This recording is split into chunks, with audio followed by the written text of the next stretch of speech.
we are back. Smoke and Mirrors, episode 83. I don't have a cool tagline for this one. 83 is just a cool ass number, though. I feel like once you get out of like the tens, you go fuck all. Ain't no tens left. We're gonna fuck up some commas. That was good, man. That was good. I was just quickly apologize to everyone for last week there. The energy was low as fuck. The fatigue hit hard. I was back this week with a fucking vengeance. Willis all with the side face this week. Striking distance, you know what I mean? It's just big screams. Always the side face. I just like Willis had one good eye. Yeah. He needed to focus on that side. That's where the pinpoint accuracy came from. Ain't no man could have taken out homie at the end of Die Hard like he could. Fuck no. But no, I am also doing well. Yeah, I am getting over a little flu there. Jesus. Yeah. I've been sick since Thursday, man. It's not COVID, though, so I was happy. I just got that sick voice. Sometimes I want to keep the sick voice constantly for the bass. For the bass? The bass notes in the voice. For the bands? Fucking love that movie. How you going there, Baddo? Yeah, good, man. Oz is good. Oz has actually had like a very active fucker weekend as well. Oz is still severely hungover from Friday. Jesus. Fucko's had big nights. It was fucking rough, man. It was just big drinks. Has Oz ever tried that pre-made margarita mix before? No, I want to. It is fucking disgusting when someone else makes it for you warm, eh? Like they haven't put ice or anything in there. I thought it was bad. Blend that shit with ice, don't you? Yeah, man. Yeah, you're meant to. Oh. They made it done. And they put like extra tequila in there. So Oz took a sip and I was like, fuck that. Oh, it was roughhousing yesterday. Oh man, it was a night. Fucking hell. Damn. No. Yeah, no. If I'm going to do it, I'm going to do it properly. And I'm going to make proper ice and everything. But that's also why I would not get that to go out drinking with the boys, you know what I mean? It's not like we have the equipment. It's almost like stay at home and get drunk sort of bottle that you buy. That's that sad sack bottle, though. That's that you're in your feelings and just want to be by yourself, so you just buy a bottle of margarita mix. It's like a cheap tequila. You can't, though, because that Mexican culture is all about, having fun with the family or with the boys or something. Like, you can't be sad at home drinking margarita mix, my guy. That's true. That just don't work out. And a family man ain't drinking margaritas because there ain't no way they firing up that fucking blender and waking everybody up. Just crying. He does in Once Upon a Time in Hollywood. He does. He doesn't care. It's 12:30 at night. This guy's making margaritas. Oz always thinks about fucking Thingy when he makes it in Kill Bill Volume 2. Oh man, beautiful. Yeah. It's just fucking disgusting when he makes it, though, man. It just looks ugly. When he just slops it into there and just plops into the glass. Yeah. But then, he's going to drink out of the blender after that, so he doesn't care. Yeah. He gave her a drink. Fucking ugly. But no, Oz is doing good, man. But no, moving into our streaming news. So, South Park, so out of that massive deal that Trey Parker and Matt Stone did with Viacom, fucking the 900 milli one, so they finally released the teaser for like their third director-tier made-to-TV film out of like 14 that they've planned to make. And this one's South Park, The Streaming Wars, dropping on June 1st. They dropped like a little 15-second teaser, nothing too crazy about it. It was literally just nothing from the show. But it talks about like Cartman's having this massive fucking war with his mom, and just shit's going down with that. It was called The Streaming Wars. Fucking, if it's South Park material, man, it's bound to just be fucking hilarious, though. Like, I'm pumped for this shit. Yeah, the last two movies were fire. So they the COVID ones? Yeah. Yeah, Yeah. post-COVID and shit like that. Yeah. They were good. But these guys are making money regardless. Their studio, Deep Voodoo or whatever, was doing the music video for Kendrick and all that shit anyway. So That's these guys wild. got work regardless. Yeah. Yeah. I posted on the one of the Corridor Crew's recent videos. And I was like, can you please do the breakdown for that The Hard Part 5? It was just really, really good. Yeah. Fuck yeah, it was. 100%. Like, that deep fake was actually solid. Yeah. Yeah. That shit was really good. I want to get Trey Parker and Matt Stone to just talk to us because I want to know what the fuck they're doing. Like, if they're using that deepfake shit for any of their South Park material as well. Fuck. That'd be hilarious. They still do that by hand. Fucking oh. It's the only way you can get it right, especially for their animation style. Yeah. Yeah. So every Tuesday South Park is out, right? And you wonder why it stays so relevant. It's because literally the week before they're working on stuff. So every Tuesday they have an episode out and they launch an episode because the episode airs on the Wednesday. So they put it together in a week and then bang, it's out on that Wednesday. It's amazing. The hustle that these guys have is unbelievable. And they deserve all the money as well. Yeah. Fucking, it's been, 30 years and these guys have been doing this shit. It's crazy. Yeah. And they still got the fucking stamina for it. Like, these guys must be getting, like, regular fucking just forearm massages when they're doing this shit. Pause. It's just crazy because there hasn't been a drop-off, right? So after The Simpsons went 1 for 10, right? 10 seasons. That first 10 seasons of The Simpsons is unbelievable. And then you notice the drop-off after that. These guys, there is no drop off, man. It just keeps getting better and better and better. So who's Coop in basketball? Is that Trey Parker or is that Matt Stone? That's Trey Parker. That's Trey Matt Parker. Stone's the curly-headed other guy. So swish. Curly-headed fuck. Yeah, curly-headed fuck. So Trey Stone was talking about storytelling, and he was like, it was in a classroom setting. Yep. And he said a lot of these movies that you see or shows that you see employ this certain tactic, and it's wrong. They go, in a story, you get like the starting point, right? And then they go, and this happens. And then, and this happens. And it's like, it doesn't really flow. But what they do is they go, here's the starting point, and then they go, then this happens. So it's a direct correlation to what happened before until they can get to the conclusion and wrap it up. Beautiful. Which is fire. Yeah. That's how you want it to be. Yeah. Yeah. They're just machines, man. Like, fucking hell. I swear it's been, like, past my fucking life that, like, they've been making this shit. Because I remember, like, 9 p.m. was South Park time on a fucking Tuesday or some shit late at night on SBS. Yeah. I can't believe it's been 25 years since then. I know. Fuck. God, I remember being told, Dave, do you watch South Park? I was like, what the fuck is South Park? I was at school. Like, do you watch South Park? I was like, what the fuck is South Park? I was like, oh, it's about these little kids that swear. I was like, no, I don't watch that shit. I watch Blade.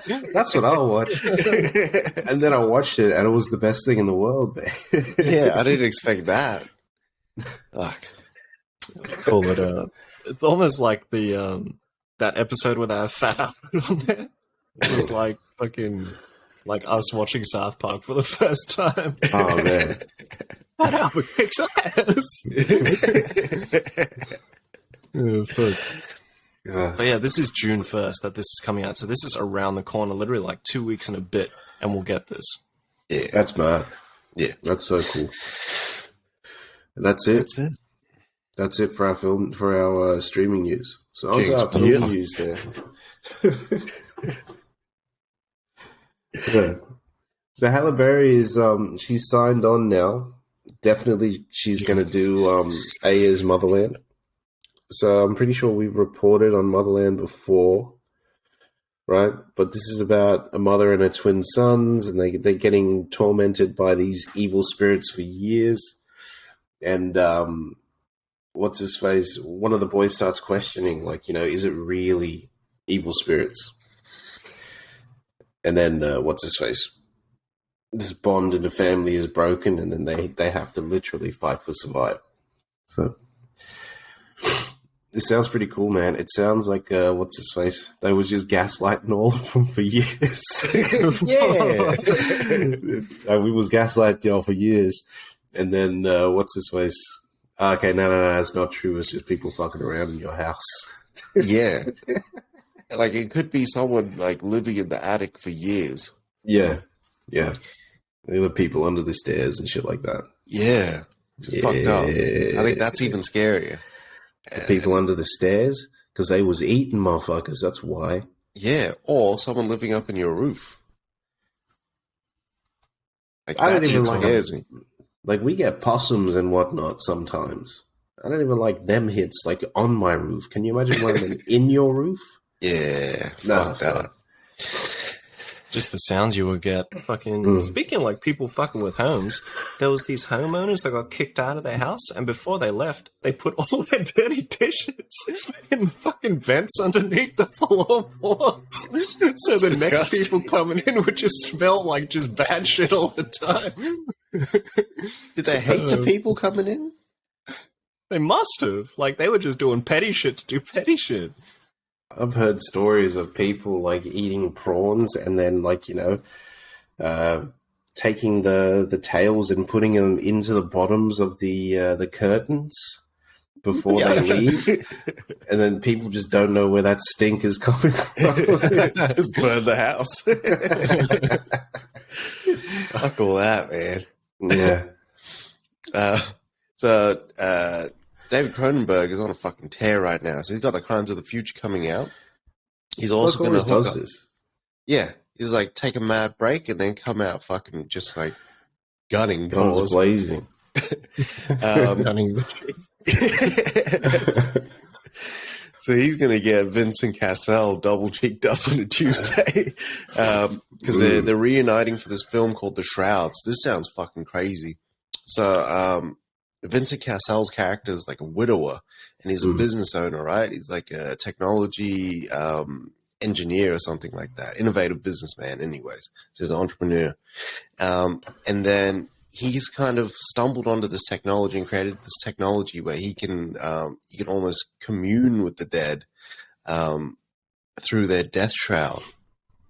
And then the graveyard that he kind of has purview over gets vandalized, and even his wife's grave gets vandalized, which really fucks him up and makes him sort of investigate who the fuck dug it up and why they dug it up. And then it makes him reevaluate like his business, his marriage, and his fidelity. And that fidelity part, I was like, what the fuck is going on here? Because like fidelity kind of like is like the sexual side of like, if you're like a infidel, no, if you commit infidelity, you fucking around the side, right? Like if you're a widower. Yeah. How does that work then? I mean, it might just be his idea of infidelity, but I mean, the wife is dead. You know what I mean? Yeah. Unless he was fucking around when she was alive. Maybe. Or his relationship still continues on when she's dead, and then he starts fucking other bodies, which is like, I don't think that's a big stretch for a Cronenberg movie. No. I reckon, like, this whole technology to talk to dead people is somehow reanimating them, and one of these dead motherfuckers comes back to life and just fucks up the whole cemetery. Yeah. That's why shit's going down like that. I almost think it's also him that's doing it. Like maybe he just doesn't know? Possession, that sort of happens. Oh, shit. Wouldn't Come be to life Cronenberg. through someone else? It wouldn't be possession being a bloody Cronenberg movie. This is all about the technology. So he's probably fucking around on inside someone else's death shroud using that technology. Yeah. Bro. Like he's reanimating the corpses through him sort of using them as like an avatar. Yeah. That sounds kind of fucked up too. and in That's- Cronenberg's pocket big time. Yeah, that sounds like a Cronenberg movie. The man was making his his characters fuck gashes in their legs. Like, Yeah. he's about it. Yeah. You know, Cronenberg just there listening to whatever the fuck's happening. Put some gashes.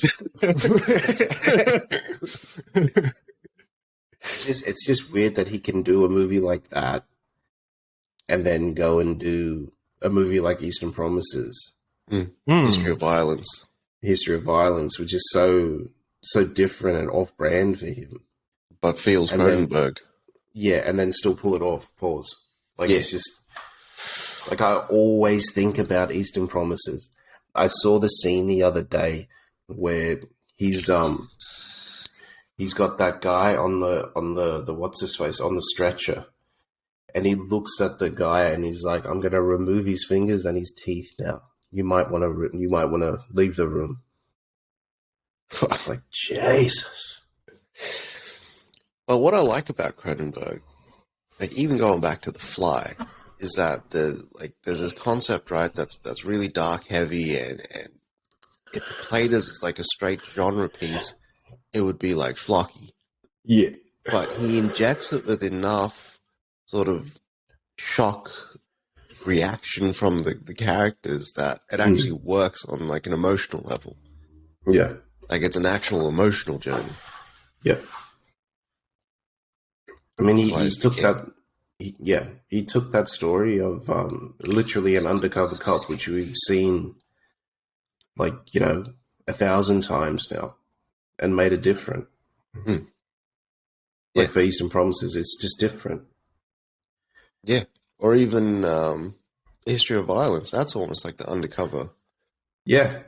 as well. Made Viggo into more of an action star than I thought he would, to be honest.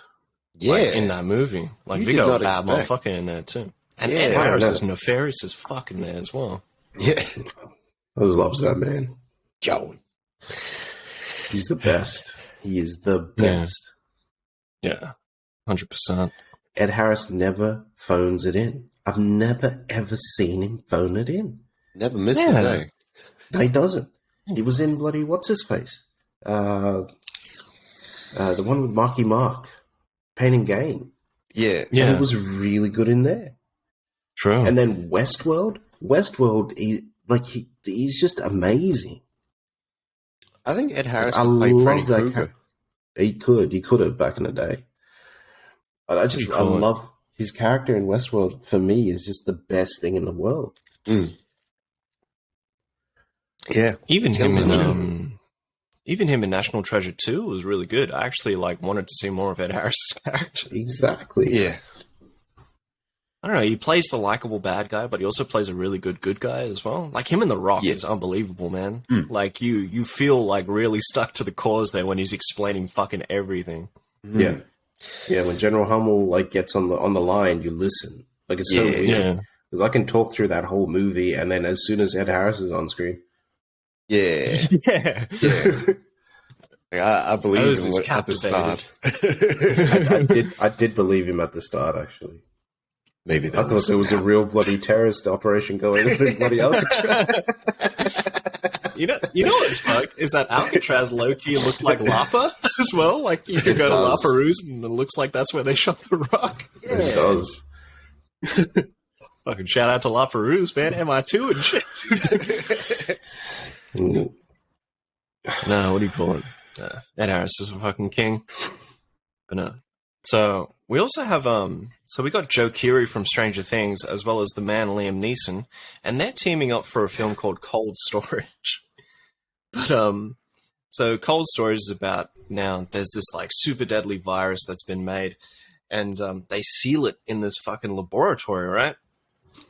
But then what happens is that fucking heaps of time later, like years and years have passed, people have forgotten about it, and the self-storage company takes over the higher levels of the facility where they're keeping this virus. And then with the temperature rising, shit like that, it somehow manages to break free, and then it's looking to spread across the whole fucking world. Now, I'm not too sure about Kiri or fucking Neeson's characters in here, but it just sounds like the old COVID movie coming back to life there. Yeah. I mean, they're there's three characters that they kind of talk about in there, with the bioterrorist and then the two just removal storage guys in there. Yeah. Which Joe is going to be. Yeah. He's going to be 100%. that just don't care. Like, I'm just here to do a job, my friends. Yeah, the Joe Keery type. Yeah. Did you ever watch that movie he did with where he's like almost live streaming him just killing motherfuckers and shit? It was Spree. like live stream Nightcrawler. Spree. No. Yeah, I never watched didn't it watch either. I want to know what Crazy Joe Keery like. Did it come out on any streaming services at all, that movie? It's probably on Was it Netflix. Amazon? Nah, that wasn't a streaming movie. It's probably on one of them now. Right. Yeah. Yeah, Check it's it on out. Netflix. Yeah, it's on Netflix now. But fucking, yeah. I just want to see more Joe Keery because I want to know what he's like outside of Stranger Things. So I never seen him outside of like that. Free He's guy? playing this. He's playing the same character in everything he does right now. Yeah, that's true. Yeah, that is true. Whereas Spree might be the one that's actually really different. Yeah. Yeah, this might be his maniac, and then he just changes from there. Yeah. Maniac didn't do anything for bloody what's his face to change Elijah. the image of Elijah Wood. Elijah Wood. He did play that serial killer character in Sin City as well. Yeah. It's crazy. Like you still see him as Frodo. Yeah. But that's because in Maniac, though, it was from his POV mostly. Yeah, but you'd still see him. You'd see what's his face, him in the reflections and whatnot. Yeah. Yeah. Yeah. But if you had seen him killing people, like, And yeah, yeah. do you know that you know Rocky's friend? You know, in the very first Rocky, is the guy that gives him the money for the robe and whatnot. Not His for mafia the friend? Yeah, Yeah. you know, he's the guy. He's the original Maniac. Really? Oh, shit. Okay. Yeah, he's that Yeah. guy. His performance in there is supposed to be really, really good. Fuck. It's still POV though. Some of Yeah. those kills are still POV. It's so off-putting. It's not like the whole Yeah. movie is POV like Maniac though, but it's just only the kills. So you actually Yeah. get to see him in there, which would have been cool. Yeah. Anyway, so Glenn Powell, who's more than likely going to be riding high in the next 2 weeks, off Top Gun Maverick. Yeah. Which I think everyone on this planet wants to see. It sounds like. Mhm. So he's going to reteam with Richard Linklater. So they had previously worked on Everybody Yeah. wants some. Everybody Wants Some, and he's in Apollo 10.5. Yeah. He's in there as well. So they're gonna team up for this movie called Hitman, right? So Powell is going to play the hitman. He's the most in-demand hitman on the planet, right? Chow Yun Fat, I like to call him. And you know, this one day he sees this woman getting abused by her boyfriend and whatnot, and then steps in.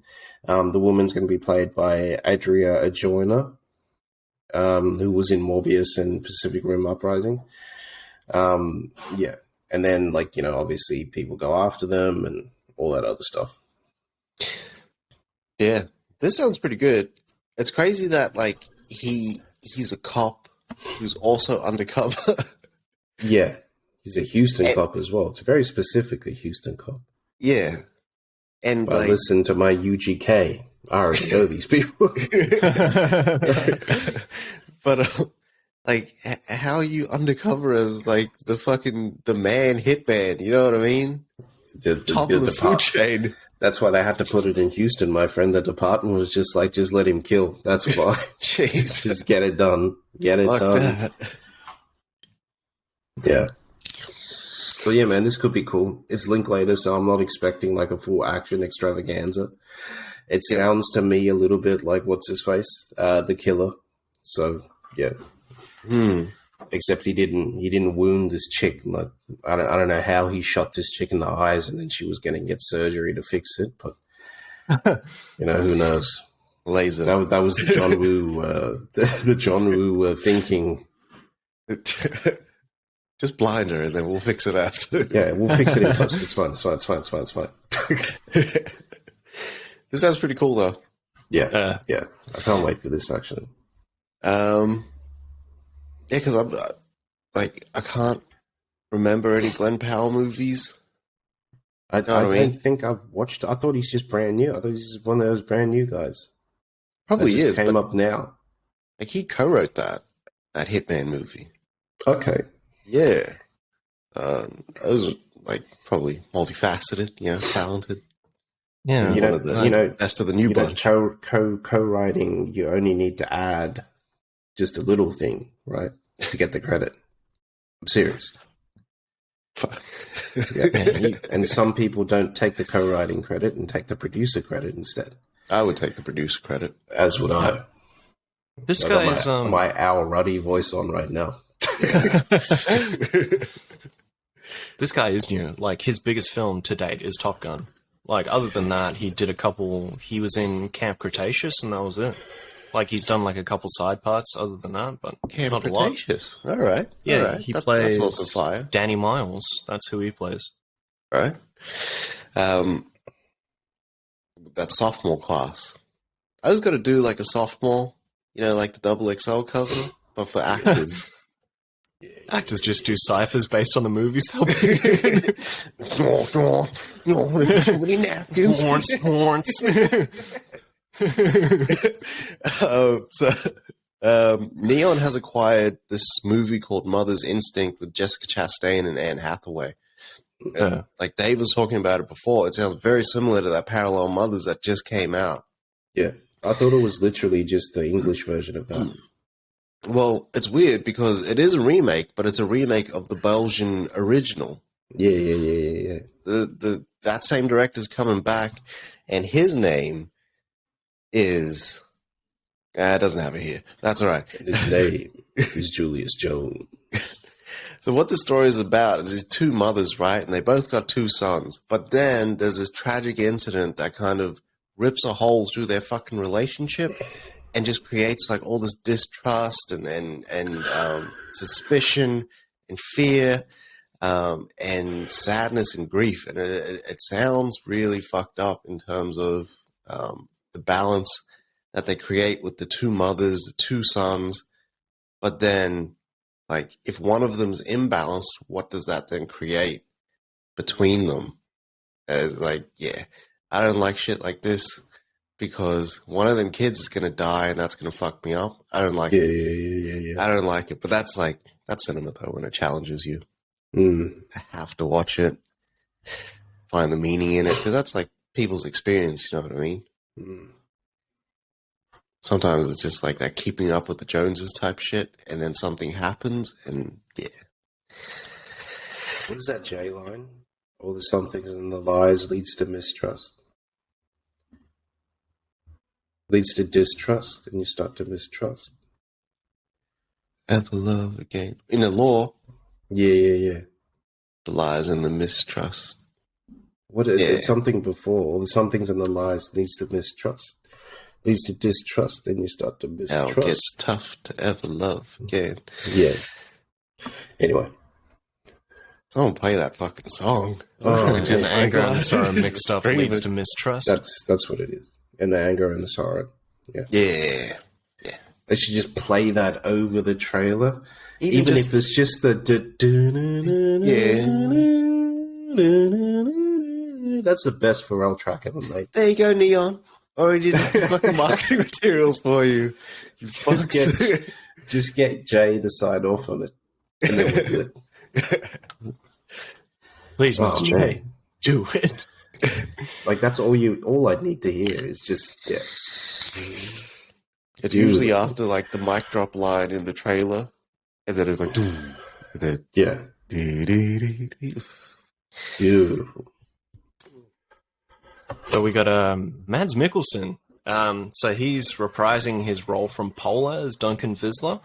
And they're looking to make another like film based within those graphic novels that were created for that character.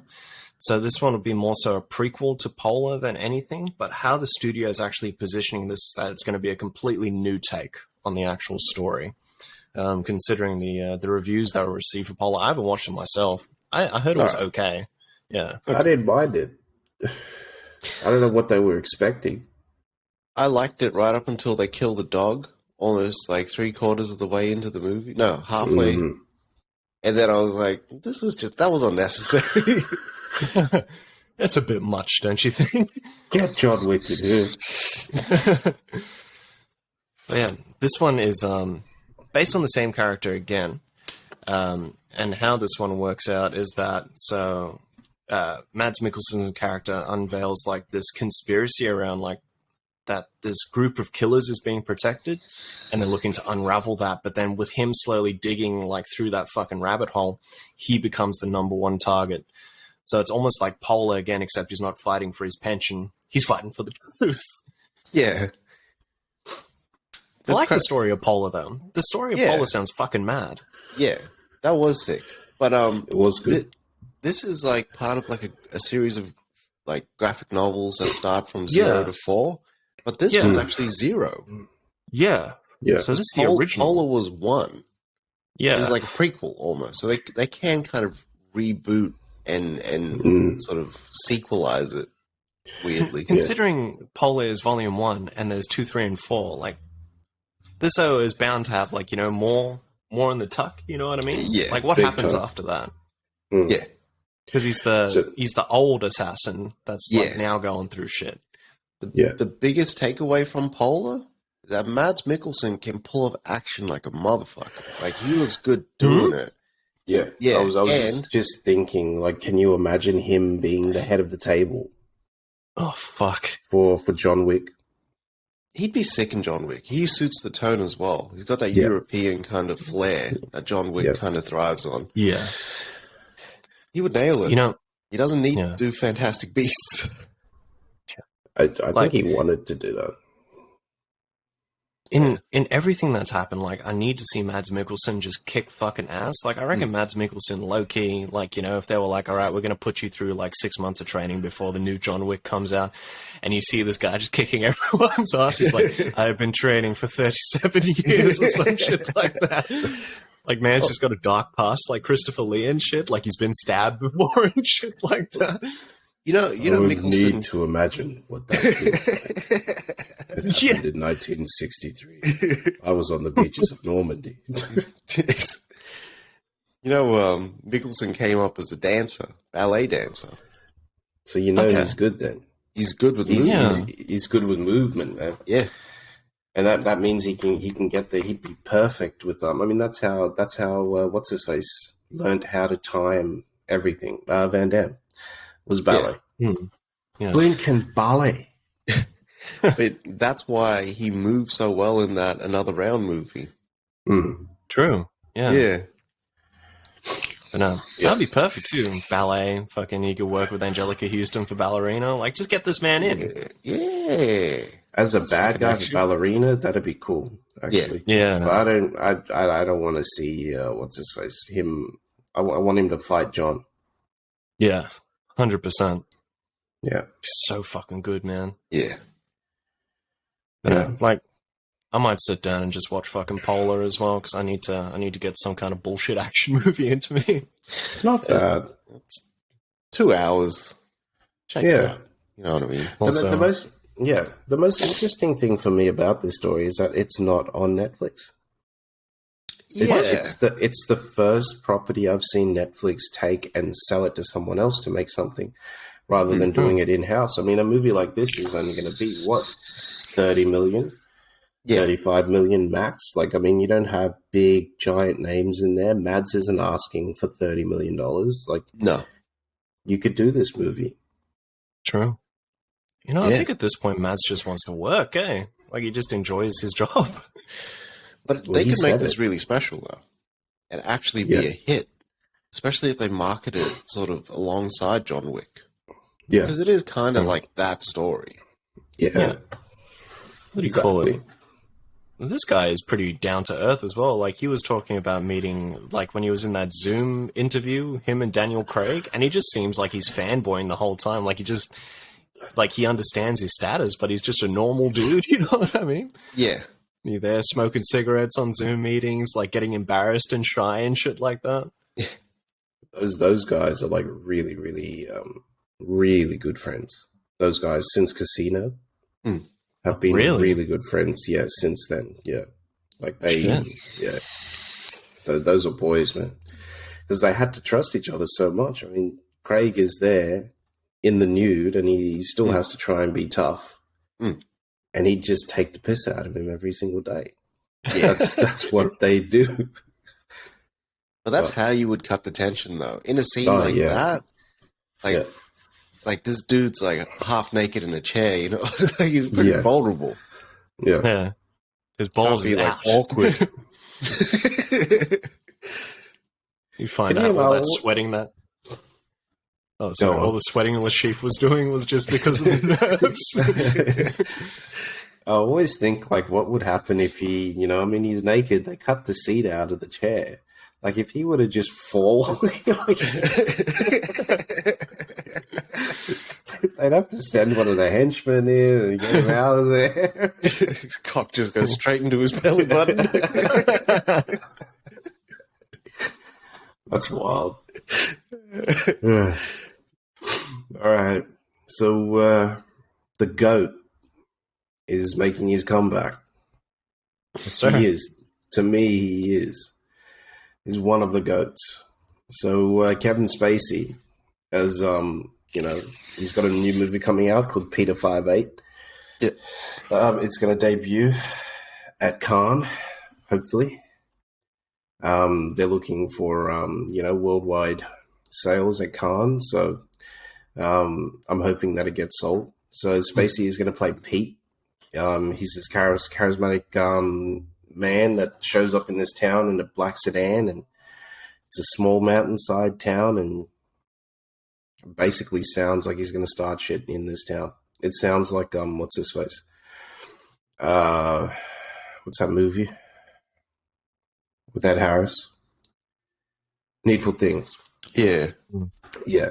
So there's a Chandro.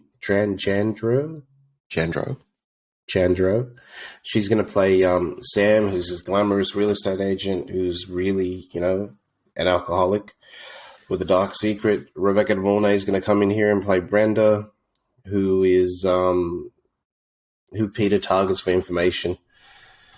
Yeah. So yeah, it looks like sounds pretty cool, man. Yeah, sounds like he's sent into that town to kind of get information on something, and there's like a bigger secret or something, or something that a corporation wants to get their hands on. Yeah. It sounds very spacey. It does. Yeah. Sure. It sounds very frank. Yeah. Like he can play that sort of slimy, coy, charismatic lead. But still extremely smart. Yeah. Yeah. He's like the wolf with the sheep mask on. Yeah. Yeah. Yeah. Yeah. What did I hear? Go on. I was just going to say, like, Spacey is just textbook, like, runs the clinic every single fucking time. He just opens it up for every motherfucker. Like, inside, outside of a fucking role. You know what I mean? Yeah. Yeah. The other day I heard, like, everybody focuses on the shepherd that's guiding the flock, but they never ever see the wolves that are surrounding that and actually controlling the flock or that shepherd as well. Yeah. Yeah. It's fucking true. Yeah, Spacey's got another movie coming out. Franco-Nero's directing as well. Is this the one where he's like the estranged father? Something like that? Yeah. He's got some more stuff like that's coming out, which is great. Yeah. It's limited. Yeah. But like Louis C.K. won a fucking Grammy. You know what I mean? Oh man. So at what point do you kind of go, all right, you've hugged the cactus long enough. Yeah. Yeah.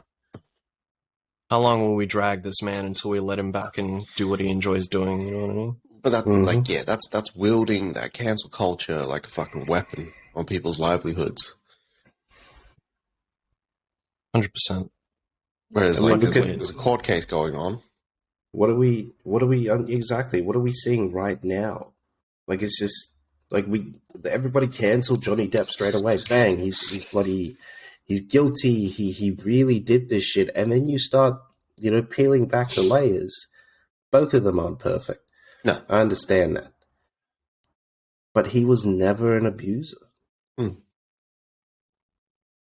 Like, it's just wild. It was funny sitting in the cinema yesterday, and there was an infomercial about domestic violence, which, like, it was right.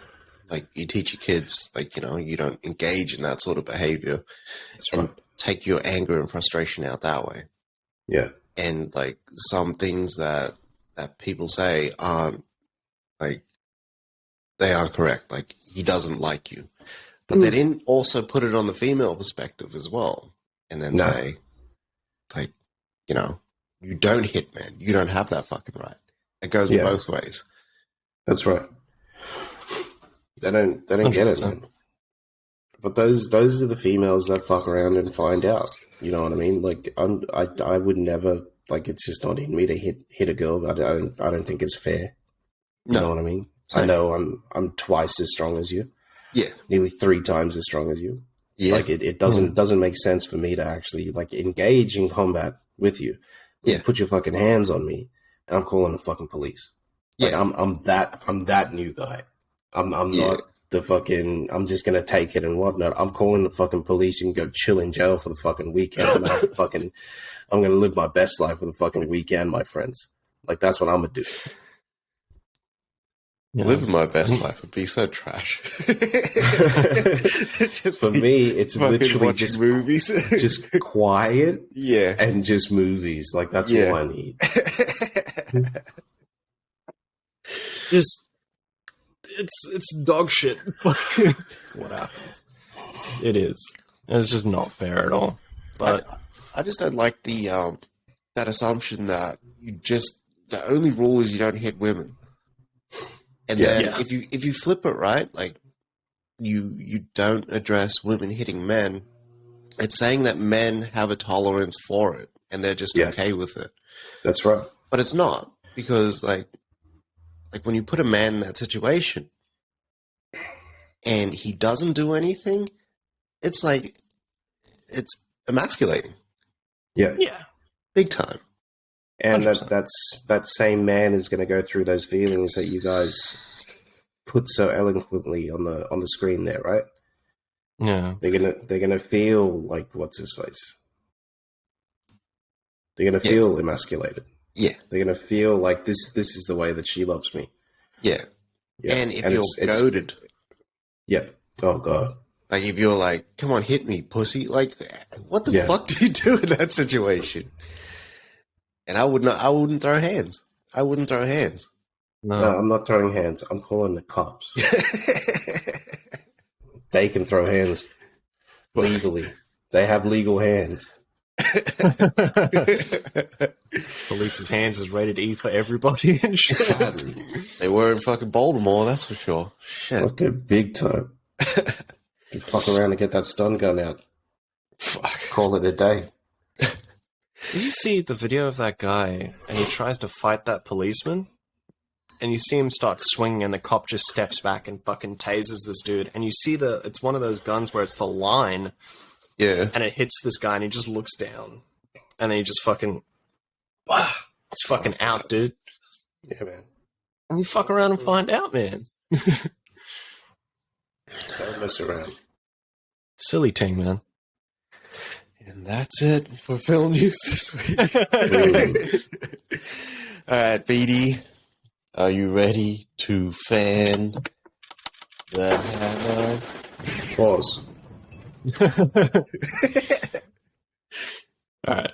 So we got so Sam Raimi was talking about Darkman. They said there is a sequel in the works. So it is a very big possibility that it could happen. We have our casting as Ncuti Gatwa as the new Doctor Who. Bullet Train, unfortunately delayed from July 29th to August 5th. Denny has picked up Christopher Walken to play fucking Emperor Shaddam IV in Dune Part 2. Hey. What caliber? Francis Ford Coppola's fucking passion film Megalopolis finally got some casting. So we got Adam Driver, Lawrence Fishburne, Forrest Whitaker, Natalie Emanuel, and John Voight. This will be Lawrence and Coppola rejoining as well. This is reteaming for another fucking movie.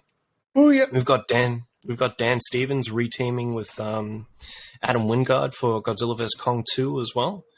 We've got Alan Ritchson from the new, I want to say John Danger, but that's not his fucking name. Jack Reacher. John Danger is a trash title. He's going to join the Fast 10 cast. We have Stephanie Beatriz, my future ex-wife from Brooklyn Nine-Nine. She's going to star alongside Anthony Mackie in the leading roles in Twisted Metal at Peacock. There were talks about season 2 of Loki. The showrunner was talking about how they're going to cover new stories within that universe, and they're going to cover more emotional ground, more than they did in this first season as well. And it will be really fucking exciting to see. Can't wait for that shit. Married with Children. We're getting a fucking debut animated series for this shit, and all 4 of the cast are coming back as well. So we've got Katie Seagal, always forget the dad's name, and then the 2 kids as well. Ed O'Neill. Ed O'Neill. This is Black Belt Ed O'Neill. Black Belt DJJ Ed O'Neill. Machine. This is the king. The king. You know, it's like 11 to 14 years to get your black belt, depending on how dedicated you are for the shit, too. So Ed O'Neill been in the game. Like, this man is 10,000 hours. Yes, sir. What do you call it? Jonathan Levine is going to direct Dirty Dancing 2. And the original female cast from the first one, always forgetting her name, but her nickname was Baby in the movie. I never watched Dirty Dancing before. Jennifer Walters? Jennifer Walters?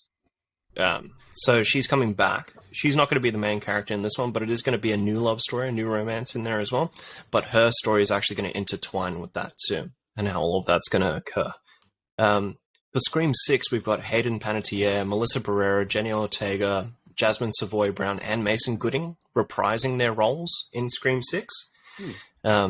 After it's been 28 years since This Is Spinal Tap, Rob Reiner is coming back to make another sequel. Not another sequel, but he's making a sequel. Another one. And as well as that, Sony Pictures has acquired the rights to Here, which brings back some of the Forrest Gump peeps. And that's it for the hammer, which is fanned paused. Very, very good there, Bardo. Very good. Roll straight into the movie trailer. Yes, sir. So we got a trailer for probably Mum's favorite trailer of the week, which was Father of the Bride. My least favorite trailer for the week, which was Resident Evil. Trash. Get No, that shit man. the fuck out of here. I'm gonna just speak on this real quick. Like, all you need to do, right, is just make Resident Evil 2. That's all you need to fucking do. Yeah. Simple as that. Like, fucking, They tried you that. get... Like, they just need to do it. They just tried need to that do with it the better, movie. you know what I mean? What were you saying They there? tried Chris? that. Wrong. Yeah. You can't. So, You can't do it. You need to do it in, like, it doesn't make sense if you don't do it in order. They did the exact same thing with the new Resident Evil movie that they did with the fucking first one. You need to go in order. Otherwise, everything else does not make sense. They're not getting it. that's true. What do you call it? But the only thing that can be made, like, out of order is Resident Evil 0, but that's because it's fucking... It doesn't make sense if you don't make 1. But if you do 1, like, you need to get a proper casting as well, and it can't be dog shit. Like, it needs to be proper. Like, if you got, like, you know, someone good to, like, helm this, and then got, like, solid actors, like, if you got fucking... Like, if this was old back in the day, I would have gotten John Goodman for the 3. Like, it would have been perfect. And then if you got Alex Skarsgård as Wesker, kind of works. Yeah, that would work. Yeah, he's good. Yeah. With like with the chronological though, they did that with Welcome to Raccoon City, where they tried to do right. 1 and 2 simultaneously happening, so that Together. Claire and Chris could link up. Yeah. See, this is shit Trash. though. We don't want Like- to see that, man. Nah, When you think about it, Claire was never in the first one though, so it makes zero fucking sense. She was in That's 2, and her whole story was just, I'm looking for my brother. that's right. And that's why you needed it to be a separate chapter as opposed to like simultaneously happening. You could still do the I'm looking for my brother, but it's a little bit different when it's like 6 to 12 months down the track. You know what I mean? There's been some distance there. It's not. Who is it in the first one? It's Jill it Valentine Jill? and Chris. Yeah. Yeah. Yeah, It's man. fucking ass. That's what it was. Which then opens it up just- for the third one. Like, Yeah. Jill. yeah, you can't. I mean, it's like it's so the way that they put those games together is so intuitive, right? So things that Jill that Jill does is already done in Chris's world already, so that those stories play out simultaneously, right? Hmm. It just feels like it's okay now. It's Jill's part and then Chris's part from the POV of the game, but those things are happening simultaneously. Yeah, It'd be so easy to make that into a movie. 100%. It makes no sense what they're doing. I think the biggest pitfall for this series is that they can't ground it. Instead, they have these actors show up, and it's like they're cosplaying, Mm. and it just feels like, okay, there's this image, which is like, it's fine. That's kind of what we think in the back of our minds when we're like, oh, if you're going to adapt this, I want to adapt it properly, right? You Yeah. almost want the cosplay image. Mhm. But then they retread or they change things up, and it doesn't fit in. It's like tonally, it's indifferent from the character displayed and the story that they're trying to tell Mhm. and what the character would do. Like, they change how the character actually is. Yeah. Or is it that the characters in the game were so bland that, like, actually giving them, like, a fucking personality actually hurts the character? You know what I mean? But the characters in the game are us. They're supposed to represent us. Yeah. So they're seeing everything for the first time, just like we are. Mm. The characters that they put in these movies, it's almost like they've seen it before. Yeah. And that's what's different. It's the reaction. They're not reactionary. Yeah. They got an attitude that they fucking shouldn't. Like, you shouldn't be cool with zombies. You shouldn't be cool with zombie son. dogs, lickers. Like, shit yourself. Yeah. Yeah. Run away and figure out how we're going to take it down. Yeah. Like, Honestly, it's the, Sorry. Go on. You guys go. like this defines survival horror. You know what I mean? Literally That's survival right. horror. You need to get the fuck away from the whole, like, it's an action movie type thing. Yeah. Like, the whole idea of Resident Evil back in the day as well was that you picked and chose your fights because ammunition was always fucking sparse. Mhm. The people that they should be looking at to shepherd this, that have done it right, should be Danny Boyle or that Juan Carlos Fresnadillo from 28 Weeks Later, Yeah. because they got it done. Yeah. The man who would have got it done is dead. Yeah, Who made the trailer for the whole game is dead. Yeah. My man Romero is gone. He's not coming back. Yeah. yeah, it's Zack Snyder would do this really good as well, yeah. But he already made that movie. but he already Twice. made that movie. He's not going to do it again. Yeah. Yeah, Like, I don't know, man. Like, it can't just be like a big budget bullshit movie either. Mm. Like, I understand there are big monsters in this movie, but the whole idea of this is just surviving the fucking nightmare. You get through the night, you can get through the rest of it. Because Yeah, shit right. goes down. You blow this fucking city up. Yeah. yeah. You know what's weird is that AVPR is Resident Evil 2. Yes. When you think about it, it's got the same ending. Yeah. Everything.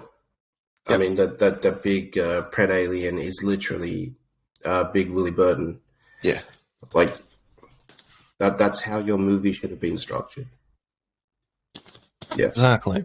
Yep. Like, it works out perfectly because, like, You can do 1, 2, you can do 3, and then you can do Code Veronica because it's almost like continuation of Claire's story where she's trying to and Chris is trying to find her. Yeah. Yeah. You could even. Well, she's being hunted by Umbrella. Yeah. Yeah. Beautiful. They should be. I would even get Christoph Gans to do this. What he did on Silent Hill, if he brought that to Resident Evil, it'd be unbelievable. That's the perfect example as well. Yeah. Silent Hill is the best video game adaptation ever made. Yeah. Yeah. It was so faithful. Fucking hell. Anyway. Man, that's my fucking Resident Evil rant for Resident Evil gamer. And then into our trailer talk. What trailer you had there, big dog? So the new trailer for Westworld Season 4 came out. I didn't even think we were going to get a season this year. But the new season is dropping June 29th, right? And after the events of the last season, I didn't know where they were going to take it, if they were just going to go with that huge time jump that sort of aligned with Bernard and then forget about that. But it seems to be things are happening like in the city still. And there's more questions there. You got, I want to say Jesse Pinkman, but it's not. Aaron Paul. Aaron Paul's character linking up with Maeve. What's his face is back. Evan Rachel Wood's back.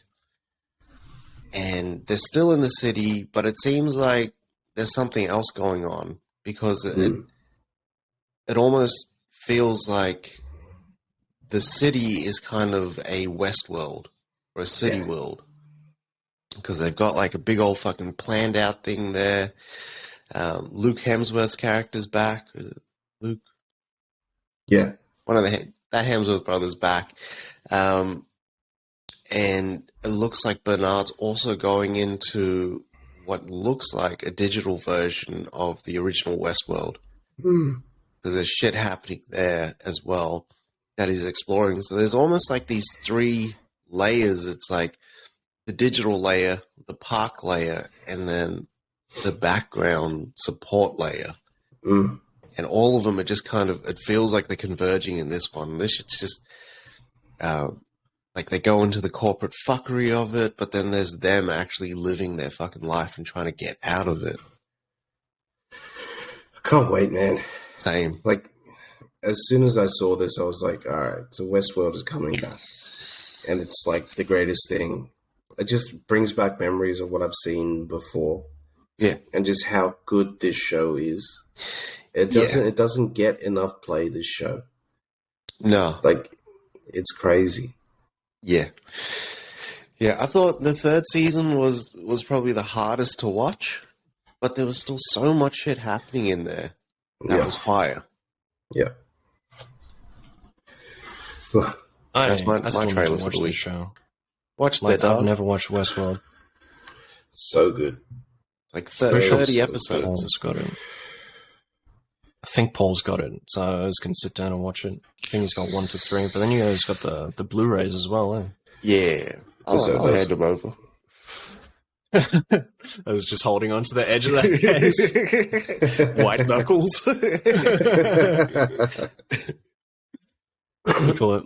My trailer was Hustle, so this is the new Adam Sandler movie coming out. Fuck, this looks good, man. So Sandler, like, see him in there, he's a basketball scout, and it looks like the NBA team that he's fucking scouting for is just down in their luck. They're trying to make it in there, all that shit.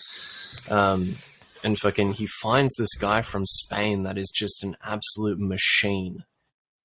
And you see this guy, and like he goes through, you seeing him do some pickup games, shit like that, and he just fucking, he's like enamored with this guy, and he tries to get him in the team without the team's consent as well. Jeez. Trying to get him, we'll pay you $900,000. He sees this guy like down in his luck with his family. He's got a daughter and a mother and shit like that. But then Sandler's got his own shit too. You see in the trailer there where he's talking to, I want to say Ben Kingsley. Is that his name? No. Ben Foster. Ben Foster. That's the one. It looks like Rory. He does. Fucking, and Sandler's going through his shit too because he hasn't seen his daughter like properly in so long as well because he's jet setting everywhere trying to find people for this NBA team. and it just looks cool, man. Like they're going through doing all the training and shit, seeing how this guy goes, fucking seeing all the animosity that's being drawn with that too. Like it just looks fucking exciting. This looks like that new fucking A Way Back. This is the Retribution story once more. Yeah. It almost feels like Creed as well. Yeah. With the montage, with the training when he's doing the dribbling and he's got to press the buttons at the same time and shit like that. Yeah. Yeah. Shit was It was fire. like that. You don't get enough of these basketball stories. Yeah. No. Like the Creed basketball story. Or the Rocky basketball story. Yeah. Yeah. We don't want to know about Creed, the band story. With arms wide open. Jeez. And this is what's his face, like Sandler's bag as well. He's a big basketball aficionado. I mean, Yeah. he's a big fan. That's So one of It's these. probably like a passion piece. Yeah. Yeah, that's in his rider. He needs to have a basketball court on That's set. fucking hilarious. Yeah, Really? yeah. But like, it looks like Sandler's just like, I don't need like a wardrobe for this. I've got my own clothes for this one. Like he's just wearing what he wants to wear. Because this looks like normal Sandler garb. If you see pictures of him taking photos with fans, like he's usually in basketball shoes, shorts, and a long T-shirt or something. Like he's always ready for a pickup game. Yeah. He probably just came back from a pickup or going to one. You see his form in The Longest Yard. He's got really, really good form. Man. Yeah. Supposedly he's like one of the better celebrity basketball players. Like he can really ball. Supposedly, old Sandler. Yeah. Okay. Yeah. He's good like that. Sandeezy. It looks like Sandler's actually putting in the work though. Like he's got monologues in here and he's like really in his dramatic bag. Yeah. Fucking broke my heart when it looks like Ben Foster's telling him he can't have the time off for his daughter's birthday. He's like, I haven't seen my daughter in 9 years. I haven't been to a birthday in 9 years. Yeah. So, All in sync. This looks sick. June 8th, this comes out on Netflix. All right, and my trailer for the week, dropping December 16th this year, surprisingly, is Avatar: The Way of the Water Dragon. So this is the one about it's Bruce Lee and he has to fight Chuck Norris in what's it called? Pandora. That's what this is about. In Lake Minnetonka. Yeah. Purify yourselves in the waters of Lake Minnetonka. Yeah, so this is our first look at Avatar. Besides pictures that were released months ago now, that were literally just of the cast and the headwear. This is our first sort of look. Sorry. Yeah, this is our first sort of look at the movie. It does look pretty good. It was a bit weird that how much water there is. It looks like they really fled where they were, home tree and all that sort of stuff. Yeah. He says something about what's his face that they're, as long as their family's together, it's a fortress. Yeah. So it's weird that they've sort of left home tree. It looks like we have more actual avatars out there now. Yeah. Yeah. We get our you were saying that Quattridge is in there? Yeah. You see like a Na'vi avatar, right? And he's got the eagle on his arm like Quaritch. Yeah. And that guy that's with him, because he's like the short, like buzz cut avatar. Yeah. But the guy that's with him is that bald guy, Spider. Oh, shit. Yeah. Looks like him. The first day out, did you think I look like a shaved tail Louie? Yeah. I could have gone back and got it rotated. I kind of like it. Gives me character. Reminds me why we out here. Yeah. And then we get to see Kate Winslet, who, like, you see, she's the one that's swimming. That looks like Norm, but is not Norm. Okay. Yeah. You think Norm's transitioned? I don't know, actually. You think Avatar could be, like, construed as a trans story? Yes. 100%. Yeah. Yeah, but do you think Norm's transition? I mean, it makes sense for what's his face, for Jake to transition, because he didn't want to be human anymore. Yeah.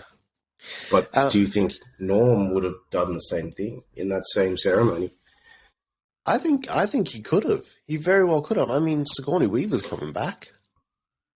Sigourney is now part of AWA, though. Yeah. Yeah. But like Norm very well could. Yeah. True. You also see a human kid running around. Yeah, that's what I was going to talk about. Like, what is that, man? So Some leftover baby that. yeah, but he's kind of adopted it into his family. So Jake's got like 3 kids. Yeah. Got like a grown boy, grown girl, and then he's got a baby girl as well who's only like 8. Yeah. And I think it's like them. So it looks like during the journey of this movie, like they get separated and kind of blown apart. I don't know what happens with the Amaticaya people. That I don't know if they just die out or kind of what happens in that 10, 15 years. It doesn't even look like Jake's like he's the chief anymore. Yeah. Yeah. Like they just kind of leave. Yeah. Pretty cool. This just looks beautiful, though, man. Fuck me. Like, Yeah. Oz was looking like, you know what threw me off was the fucking hair for some reason. Like, the hair just looked really fucking good. Yeah, Jake had them big old locks, son. Yeah, I know. did. You know what was weird though? What? Did you notice that when they're in the water, they don't their bodies don't create bubbles? Yeah. It's like their bodies drawing in the oxygen from the water. Yeah. Fuck. It's weird. I reckon they can be like fish. Yeah. Well, I was watching this breakdown of the trailer, and they said like those avatars or those Na'vi that actually are like living in the water, their bodies have adapted like flatter arms so that they can paddle and swim and stuff. Yeah. But it looks like there's a big sort of Maori culture influence on the movie as well, with like the facial tribal tats. Yeah. Yeah. But yeah, I'm excited for Avatar, man. I can't believe it's this year, considering we've been waiting like I don't know how many years, 6 years since they announced it. 13 years since the original. Yeah. It's a long ass time. Yeah. Should be good though. Should be good. I'm fucking excited. That's it for trailers this week. Now into our entertainment news. Unfortunately, we're ending on a bit of a low note here. Fucking one of the greatest has unfortunately passed away. So we had Fred Ward. So some of us know Fred Ward from Tremors. Some of us know Fred Ward from The Right Stuff, as well as any prior roles. So Fred Ward lived a very good life. Passed away at the age of 79. We don't know what the cause of death was, but he led like a very, very like cultured and beautiful life. So Fred Ward is one of the first actors out there who was born like as part of Cherokee descent, and like he didn't even start acting as his first job. Like this man was a lumberjack, he was a boxer, he was part of the Air Force for 3 years. He was a cook as well, and then decided to turn to acting. But you always remember Fred Ward as like that big, like, you know, father figure looking guy, but he was also very stern looking, but he could put on comedy really well. But then his dramatic chops were like on point too. Yeah. Like he like got his first leading roles. He was in Time Rider, The Adventures of Lyle Swan. He was in Remo Williams, The Adventure Begins. Like the man has some of the best like films underneath his fucking wings at this time as well. I always remember Fred Ward from Tremors though. Like that's how I always remember him. Yeah. It's fucking so sad to hear him pass, and it is really hitting that time where all of our heroes from back in the day are really starting to, like, you know, buy the farm. Something I never ever want to see, but it's happening. at this point in time. Yeah. But like I said, Fred Ward was a machine at what he did. Like he had the diversity to do what he could. Like he could make you laugh, he could make you cry, he could be like, you know, the action figure whenever he needed to as well. I'm not too sure like who, like, you know, whose legacy Fred sort of leads on from. I didn't check to see if he had any sons, daughters. I'm sure he does. But yeah, condolences out to his family as well. Yeah, man. Our prayers go with them. We've unfortunately lost a legend in the game. Yeah, it's sad. Like the first time I can like pinpoint when I seen a Fred Ward performance was Tremors, and it wasn't because of the action. I love the movie and everything, but it was when he's sitting in that truck with Kevin Bacon right at the start. And he's like, "You know what? You're only thinking about today. It's Tuesday. Me, I'm thinking all the way to like Thursday." Like that shit to me stood out. But yeah, he is a legend, man. Rest in peace, Fred Ward. Fuck, he was cool, man. Yeah. And that's all we have for entertainment news as well. Yeah. That's all the news this week. All right. Let's get into it. Fucking Halo happened. I feel like each week it just gets worse and worse. It does. He hasn't worn his Master Chief suit in like 3 episodes now. So you've seen his face? Yeah, you've seen that face in episode 1. Episode 1, yeah. But he's just continued to show his face the whole way through. So they thought the next piece of character progression that they kind of put on Master Chief was for him to have his first time, right? So he's laying the pipe to this McKee chick who was basically raised by the Covenant with Cortana in his head. So it's almost like this digital, real threesome that's kind of happening. Because Cortana's kind of like reading his emotions at the same time. Then you got Halsey on the other end, who's watching the whole thing like a fucking sex tape. Which was kind of fucking creepy as well. And that is the most exciting thing that kind of happened in the episode, besides the other Spartans trying to come and get him and beating the shit out of him. Master Chief was just a punching bag for the rest of that episode. It's just shit on top of shit on top of shit. Yeah. And it was trash. It was terrible. I'm never watching the next season of this show. Yeah. I'm gonna finish off this season and then that's a wrap for me. Yeah. I kind of feel like I've been climbing this shit heap and I gotta finish it out. Yeah. Because I've just I got to see something cool before the season ends. But in terms of them going, this is an expensive show, it doesn't look like it. Where's the money? What, her lifting fucking warthogs and heavy items and shit? Like, what the fuck was that? They should be bug hunting right now. Exactly. Yeah. It's just trash. Big time. And the savior of the week. Oh my god. We Own the City came through heavy this week. Man. Yeah. Heavy. Yeah. My god. It was crazy that role that Wayne played with trying to get that guy who looked like a real good cop, Suda, who solved the murder case, right? Yeah. And trying to kind of seduce him to the dark side. Oh man. But just to see that as well. You know what I mean? Like and just the reasoning.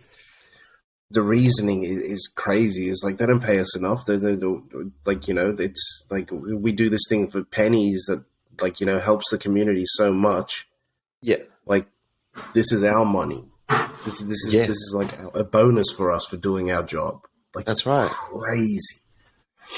Absolutely That's insane. Crazy. And like that's part of like that whole picture of systemic fucking corruption. Yeah. Is like the city is not paying these pivotal roles enough that they will then bend the law to basically keep their head above water. Yeah. It's fucking nuts. It's wild, man. And I don't know, like this show, it doesn't feel like racism. No. You know what I mean? It's like everyone can get it. Yeah. Yeah. But it's like black on black, it's white on black, black on white violence, like white on white violence, and corruption and fucking just like people getting fucked over. Jesus. It's crazy. And And who was it? The captain. The captain for me was crazy in the last episode, right? Because he was like, I got assigned by a mayor that's leaving. Mhm. Like my job is like, I don't even know if I'm going to be here next year. Mhm. So nothing changes at the top then, right? It's everyone just gets in there for a year and then, no, we're going to switch it up. Yeah. No, we're going to switch it up. So there's never ever any progress from the top of the what's his face. Yeah. And it just keeps that corruption around. It's amazing. It's amazing to see it play out like that. Yeah. What was really fucked up was when Wayne pulls up on those two guys just sitting on their porch. Oh, man. Because like the big thing is like just get inside because we don't want any trouble. Like for the 'Cause stats. Yeah. And then they don't get inside straight away. So they pull around and basically arrest those guys and beat the piss out of them. When they pull Wayne into that room to say, you could lose your job over this. Yeah. Like, what are you doing? And then they make it a fucking joke. Oh, man. And they're like, you should have seen your face. Like, okay, here's what you do to that report to make it seem like this was You gotta, legit. yeah. You got to emphasize the fact that your life was at risk Yeah. to justify the bloody, what's his face, the violence, basically. Yeah. Oh, man. This is crazy. And then that added layer of the mistrust in the police, where that lady knows. Lady knows who's like the shooters in her street. Yeah. And then still won't tell the cops. No.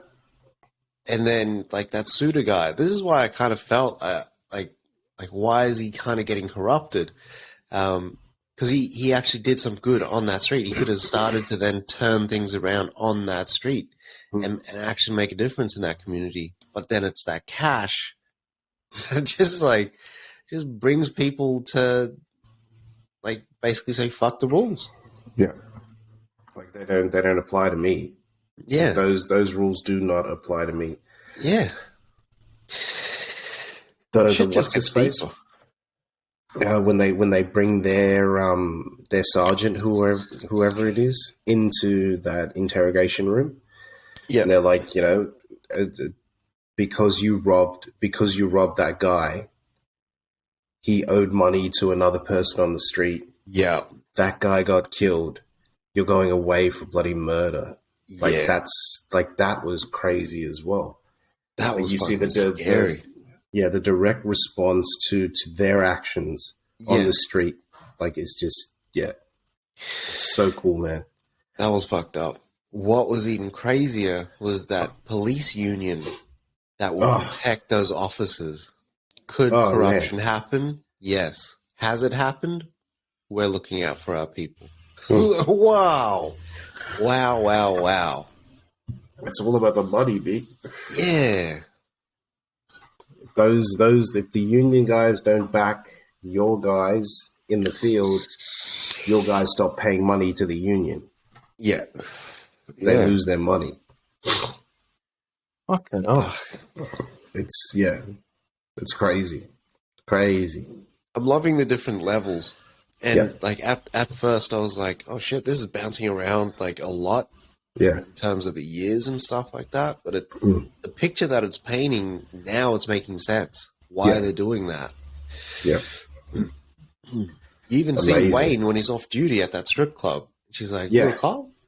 It's like, no, That fuck ain't the a police. fucking pig. Fuck the police. It's like, if they didn't have that badge, like, would they actually want to be cops? You know, like Not at all. they're using the badge to get into doors that they can't. But then when That's they right. take that badge off, like, he's fucking around with his wife. He's like, yeah, doing some day drinking there. Ah, And all the performances are just fucking, like, they're on fire and they're on point. yeah, And they're not overly dramatic either. They fit in with the tone that they're kind of going for. yeah. But Bernthal is killing this shit. Oh man, he really is the hardest working man in TV right now. Yeah. Fuck yeah. Jesus America. The Offer fucking hit big this week as well. This is like, it really is shaping up to be my favorite show on at the moment. At the moment, yeah, this is what I wait for every week. I don't care about anything else, to be honest. Yeah. It's this, We Own the City, and Under the Banner of Heaven. That, like, the rest of the shows can die, really. Like, The Offer was so good this week. So they, in the show, when they had that dress rehearsal dinner as the Corleones, and seeing the euphoria and that kind of feeling that Francis Ford would have had, seeing all these motherfuckers in character perform as their characters having just a normal sit down dinner was wild. And it was such a cool feeling. It was almost like being on the inside of a secret conversation that kind of happened. yeah. Because you know this probably actually happened. Yeah. And probably only, it never happened just once. Yeah. You know, this is probably constant for them. Mm. Yeah. 'Cause you can literally see in the movie, you can see how close they are. Yeah. Yeah. That's right. Like it's so like it's so prevalent on the screen. Like you can tell that these people sort of they spent time together to get this down. Even in Godfather 2, right? Because it actually flashes back to where Michael actually tells him that he's going to go be a Marine for the first time, right? And it's on the Don's birthday. Yeah. And to see the reactions, the different reactions from his brothers, and it's amazing. It's amazing to see Sonny be all fiery and whatnot, and fire up and tell him that he's ruining his father's birthday and everything. To what's his face, to Fredo telling him, you know, it's up to you and whatnot, and then getting shut down by what's his face, by James Caan, by Sonny, and then to see what's his face, Duvall's character Tom, sort of talk about how, you know, your father, me and your father have sat down and spoken about plans for you. You know what I mean? And then seeing Michael react to that and saying, like, why are you sitting down with my father making plans for me? Yeah. It's beautiful. The guy that's playing Pacino and Brando is fucking, they're on point. Yeah. They're really on point. The guy playing Khan is a bit funny. Yeah. He looks a bit funny. Yeah. But But I thought he had that rage, though, that Khan had. Yeah. Like, he was good at that. Yeah. The guy playing Carlo as well. It was crazy what he said at the table. Yeah. Yeah. Yeah. It was wild. And then seeing the dynamics with Fredo being like the timid kind of like that. Fredo's always been out of place. Yeah. Always. He's been playing tough the whole time. Been playing tough. Yeah, the whole time. What's his face? He, what is it? I mean, if you were in Fredo's shoes and to see, okay, you know that Sonny's going to take over one day, maybe. Right? Because he's the oldest. Yeah. And And then to see how close, I mean, Duvall's character was literally some kid that Sonny found on the streets. Yeah. And brought into the family. And he is the consigliere, which is, I mean, literally the right-hand man of the Don. And then for him to just be sort of like, you know, just he's in the family, but he's not sort of. Yeah. Yeah. You can see it in him. And then when Michael speaks, it's like he's got the smallest voice, but everyone listens. Yeah. Yeah. That was cool to kind of see like that kind of that play out, like the precursor to him eventually being that dude. But even the Don listens when Michael speaks, which is weird, huh? Yeah. Because the Don orders, he doesn't take orders. Yeah. But he will take orders from what's his face. Yeah. It's like Michael doesn't speak often, but when he does, he's got some shit to say. He's got something to say. Whoa. Go there, Batter. No, I was just going to say something credible. But then this episode ends with fucking Columbo really fucking ruddy over. This was a dirty move. That's the dirtiest move. He put him on show in front of everyone. The press, 200,000 Italian Americans. Yeah. It was wild. Like, Ruddy didn't know where to put his face. Nah. He was like, yeah. Like, can you imagine that? And then having now to go back to Paramount and say, look, we're going to have to pay $200,000 to... That's wild, because he just smoothed shit over with both Bloodhorn and Evans. Kind of got his way, and now he's like getting strong-armed. Got his way, lost all of his money. Yep. Had to get more money. Fuck. Oh, man. Sounds like we're having one of the greatest years in TV shows ever. It really feels like that. Or I'm just more in tune with the TV that's coming out. Usually I miss this stuff, right? So usually I catch it like maybe towards the end of the run, and I'm not watching week to week. Yeah. Week to week is something else right now. Yeah, I'll tell you that much. I think this pandemic has kind of like made me have more patience for the week to week. As soon as The Last Dance hit, and I was like, nah, fuck it, I'm gonna watch it week to week. Yeah. Like, it's a different experience. It made my week go faster. I knew, hey, at Monday, 7:00, The Last Dance is on. You know? And then I'd watch, like, you know, Flagrant 2, and they'd do like a recap of the episode as well. It was just a really good time. It really was. Yeah. We got a wild episode of Atlanta with and it was freakishly really timely as well. So Kevin Samuels passed away. Rest in peace, Kevin Samuels. And he showed up in this episode, right? And the episode, which they've kind of been doing this every other episode, is like sort of the cultural commentary episode. And this one was about basically blackness. Yeah. And how when it suits some members of the community, right, they will change their ethnicity to benefit the most out of what's kind of happening. So this episode was about Kevin Samuels coming out and renaming this high school from a racist landowner to basically his ancestor or his grandfather's name. Yep. So it like, you know, became a different name for the high school. And he said, as a bonus, that's not all. I'm paying for everyone's college tuition. Everyone fucking goes wild and the fucking stadium's going crazy. And then he goes, that's black. And everyone's like, oh shit. He then has tryouts for blackness. So, the tryouts was hilarious. Even though you might have the skin color, you might not be someone that's actually participating in the black community.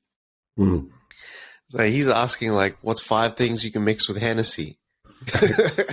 Make a beat on the table with this pencil, sing me a song, and like do this dance and stuff like that. It's wild. You know what I thought of yesterday and laughed was did you hear about the shooting at the mall? He's like, yeah, and this happened, and he was like, no. Your actual response should have been, that's it. I can't laugh. It basically culminates in the story of this biracial kid who, at the start of the episode, was white, basically played white, to making this adjustment to his life where he's not going to college because he didn't pass the test. He couldn't get the money, and he's working at basically like a Best Buy, JB Hi-Fi type situation. Full sees it up, talking in a black accent, and living like a version of himself that is now. It's almost like he's living his truth almost. Mm-hmm. Like what feels authentic to him. Yeah. Because now, being white, he sees isn't the benefit he thought it was. No. It was controversial, man. Like, there's a lot of things going on in there. And I'm really starting to like these off episodes. Yeah. That was fire. Yeah, man. Trinity to the Bone, though, is still the best. Yeah, that's still the best episode. That episode was scary too. Yeah, it was. I watched that. I mean, it was really, really late at night. Yeah. I was like, the next episode better be funny. But it looks like next week's episode is the last episode. Damn. Yeah.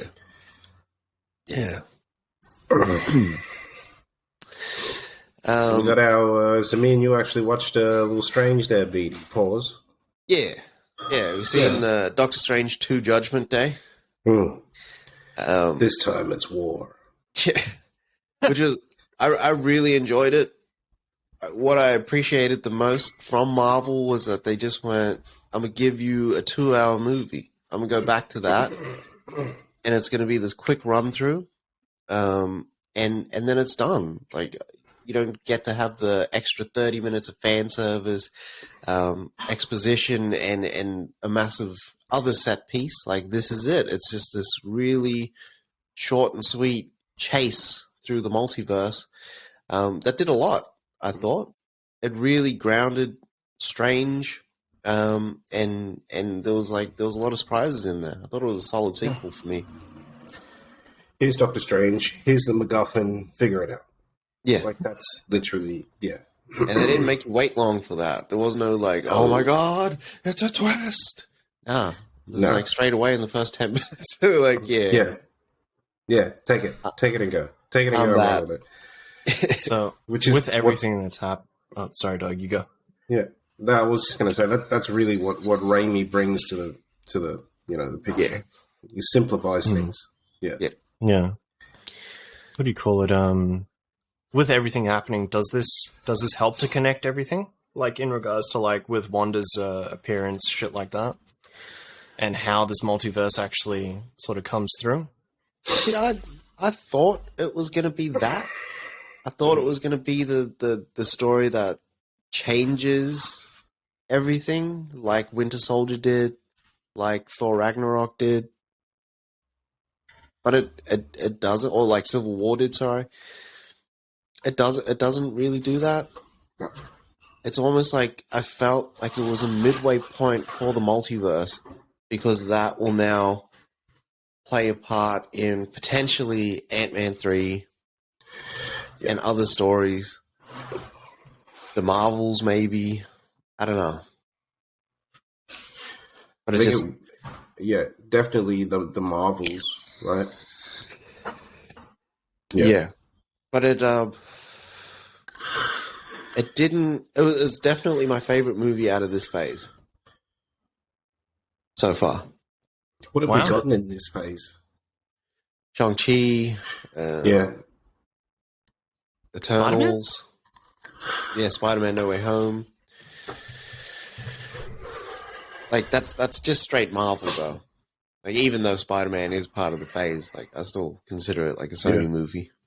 Sure. So, Would you... Is it just for Marvel film, you're saying, though? Like, out of the phase? Yeah. Or would you... Okay. Yeah. So I was going to say, like, for me, I think the highlight Marvel thing for me right now is it's either Loki or it's Captain America. Like, if we're putting TV shows and movies together. Yeah. so they count within the phase, right? They should. Yeah. Because I think, like, Loki kicks off everything almost. Yeah. You know what's weird is that when you know that scene in Loki where the very last scene in Loki, the very last episode, sorry, the house that they're in Yeah. looks very similar to the house in Strange. Which house? The Bleecker Street Mansion? Yeah. So you know how in Strange 2 they go and they go into that big old mansion where Strange is. Yeah. The house that they walk into is very similar. Yeah. I almost think that Kang is behind all of this stuff that we're seeing. Yeah, it could be. Very well could be. Yeah. I almost That's why feel I'm like thinking Ant-Man 3 might be that movie that has the biggest impact on the phase. yeah, they're giving us their throwaway movies now, right? So I heard Kevin Smith, Mark Bernardin talk about it, and he was like that. There's no stakes. There's no stakes. It's not gearing up for a bigger villain or like in the other phases. We knew that everything was coming to either Loki taking over Earth, right, with the Avengers, or after that, everything was gearing towards Thanos. Whereas these films, that there's nothing they're gearing towards. These are just here's the Marvel films to keep you guys interested until we work it out. Yeah. To like power up the characters or like fill up the roster. Yeah, that's true. I think it is more fill up the roster. I think they're gearing up now for the Young Avengers. Yeah. Yep. Yeah. Yeah. Yeah. Or I enjoyed Secret Wars. Secret Wars, yeah. Because Secret Wars is like the two worlds colliding. The two multiverses, fighting each other. Yeah. That'd be fucking cool. Oh man, can you imagine if they got Cap back and he has to fight Peggy? Yeah. That'd be crazy. Yeah. But yeah, I enjoyed the movie. It was just a Marvel movie for me. I prefer the first one, to be honest. Yeah? Yeah. I do. I think I like this one more. I like the training and all that sort of stuff in the first one. I like Mordo. Yeah. Danny Elfman, though, killed this score. Like this time, Elfman did a lot, and it was welcome. It was very welcome. Yeah. Now we have to get a score from Danny Elfman. Because he actually did a score. Like Zimmer sometimes just doesn't do one.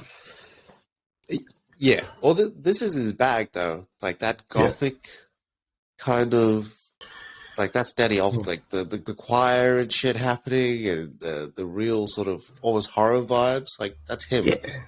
I always hear in Batman Returns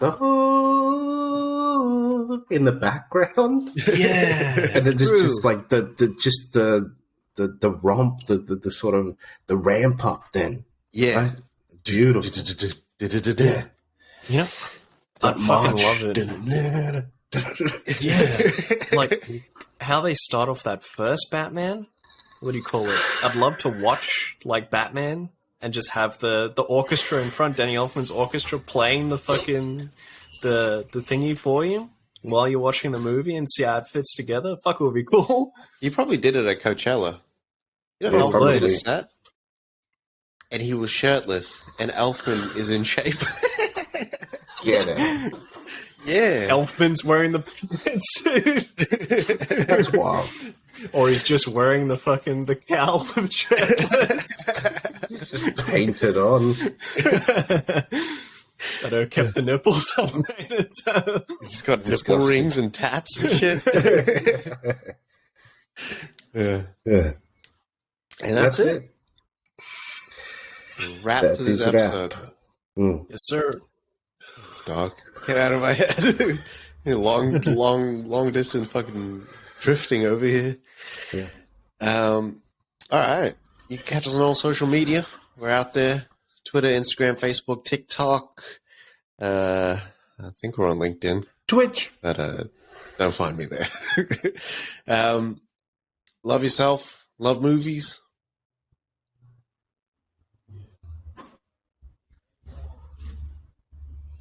Sorry, I was muted there for the cops. Vape more, smoke less, and wash your ass. And I just want to say rest in power to Kevin Samuels. Yeah. That's my guy. Cool. Bye. See you guys. Bye.